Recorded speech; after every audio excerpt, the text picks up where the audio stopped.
Support for Central Florida Public Media comes from Tropical Manor on the ocean in Daytona Beach, offering miles of sandy beach and a collection of ocean view one-bedroom suites with beach-themed details and a tropical ambiance. More at tropicalmanor.com/NPR. 1 year after Hurricane Milton, some Central Floridians are still recovering. You're listening to The Wrap from Central Florida Public Media. I'm Brendan Byrne. Some Central Floridians are still trying to recover from Hurricane Milton, which made landfall as a Category 3 storm on the state's Gulf Coast 1 year ago this week. Milton brought more than 15 inches of rain to some parts of Volusia County, wreaking havoc on local businesses and homes. Nobody wants to see your house being destroyed in front of your eyes and you can't do anything about it. How some residents are still trying to move forward, and what rainfall data can and can't tell us about climate change in Central Florida. Hurricane Milton's lingering impacts 1 year later. That's ahead on The Wrap, the big stories this week from Central Florida Public Media. But first, these news headlines. A new lawsuit is challenging Senate Bill 180, a law that restricts local governments from being able to make changes to land use and comprehensive plans. Central Florida Public Media's Marion Summerall has more. The bill was originally offered as a hurricane recovery measure, but was amended to restrict local government planning.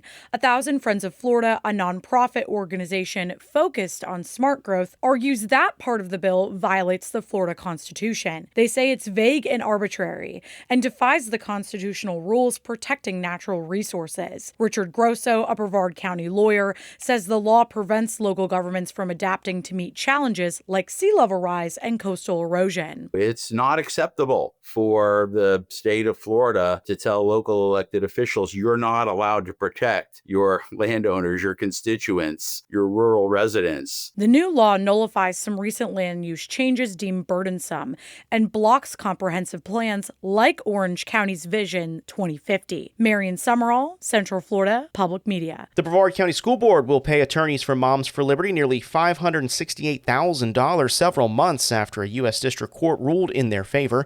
This comes at the end of a 4-year-long legal dispute over the district's former public comment policy. The policy banned people from making remarks directed at board members or ones that were, quote, abusive or obscene. But Moms for Liberty says these rules were applied unevenly, especially when it came to their members restricting their First Amendment rights. The board policy has since been revised, and the settlement ends litigation brought by the conservative political organization. The Orlando Fire Department is no longer accredited by the International Commission that ensures fire departments are on track to respond to future community risk. As Central Florida Public Media's Molly Durg reports, the commission informed Orlando Fire on October 1st that the department's accreditation was being revoked. The president of Orlando's labor union for professional firefighters says in some places, like near Universal Studios, Orlando Fire's coverage is the same as it was in the early 1990s. The department's resources and staffing haven't kept pace with the area's rapid growth. Losing the accreditation won't affect community access to fire services right away. But moving forward, without a plan for how to handle future growth, more gaps in fire services coverage could lead to longer wait times for city residents. An Orlando Fire spokesman says the department is appealing the revocation. Central Florida Public Media's Molly Durg reporting. Chief Financial Officer Blaise Ngolia says the Florida Agency for Fiscal Oversight found millions in overspending in Seminole County government. Central Florida Public Media's Danielle Pryor has more. The audit claims it found Seminole County overspent by $48 million. On top of that, the county raised taxes on gas and utilities and voted to approve a property tax rate increase for the first time in 16 years. The county says all of these increases were necessitated by a growing population and rising inflation. Florida Attorney General James Uthmeier has been endorsed by President Donald Trump in his bid to keep his job during the 2026 elections. Trump made the announcement in a social media post. Uthmeier was appointed to the Attorney General by Governor Ron DeSantis earlier this year. He's garnered national attention for his central role in the site selection for what's known as Alligator Alcatraz, the immigration detention facility in the Everglades. Previously, he served as campaign manager during DeSantis' unsuccessful 2024 presidential bid. These stories and more on our website. Visit cfpublic.org. Want to know what makes The Wrap possible? It's the people who care about local news, listeners like you. Your support fuels the journalism that keeps Central Florida informed, connected, and empowered. From City Council to Community Voices, our journalism centers on the people and issues shaping Central Florida every day.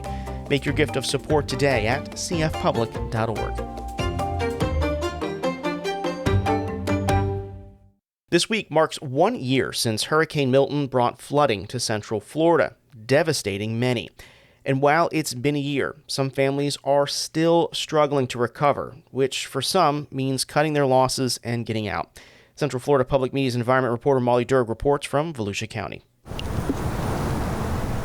It's a mid-September day. The water flowing through Spruce Creek is lying quite low.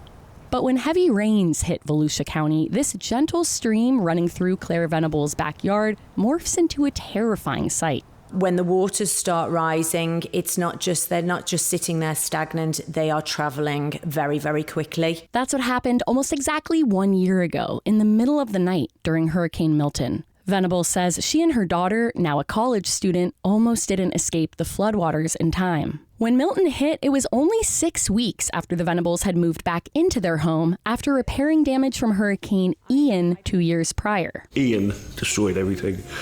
$700,000-800,000 worth of damage. That's Claire Venable's husband, Mark. The family has lived here about 15 years, but for the past few, they say it's barely felt like home. We've been here probably maybe 4 months in the past 3 years. For the rest of that time, they've stayed with friends and at motels while the house is under construction. It's taken a while, partly because the place is so big, 5,600 square feet.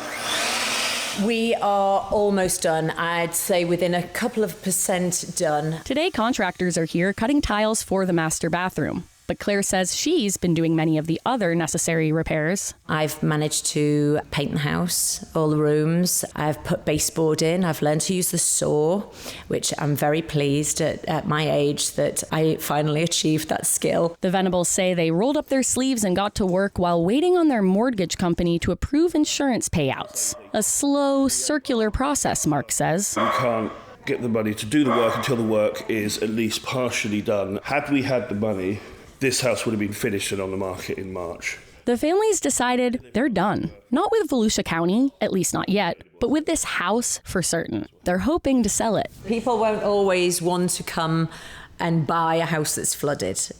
We realize that, so our market's smaller. Especially since state law now requires sellers to tell buyers about a property's flooding risk, including any past insurance claims filed for flood damage. Flooding damage costs are projected to keep rising in Florida. Climate change is partly to blame, but there's some nuance to it. Florida state climatologist David Zierden has studied all rainfall data captured at the Daytona International Airport going back to 1937. And while there's no real overall trend, we're seeing more rainfall in the heavier events. And that's very consistent with the theory. A warmer atmosphere can hold more moisture. Zierden says in the southeastern United States, those warming temperatures coincide with a 37% spike in rain from heavy rain events. On the Venable's sprawling 5-acre lawn, the ground is still drenched, about a week after a rainstorm hit the area. There's lots of pooled water around, and I've noticed that this time the water hasn't gone down as quickly, which, I have to be honest, it does scare me. Claire says in the heart of hurricane season in Volusia County, she's filled with a sense of dread. We want to be able to think about future. We want to think about what's happening in 6 months' time. But right now, we've just got to hopefully get through hurricane season unscathed. So far, this hurricane season has been quieter than expected. Molly Durg, Central Florida Public Media. You can hear more about Hurricane Milton's impact on the region on our show, Engage. Get it where you get this podcast. That's it for The Wrap this week. Be sure to subscribe to The Wrap Inbox Edition, delivered to you every Wednesday with top headlines, original reporting, and a handy guide to Central Florida Public Media events. It's the perfect companion to this podcast. Sign up at cfpublic.org/thewrap. This podcast is produced by Central Florida Public Media with editorial assistance from News Director Latoya Dennis. I'm Brendan Byrne. This is The Wrap.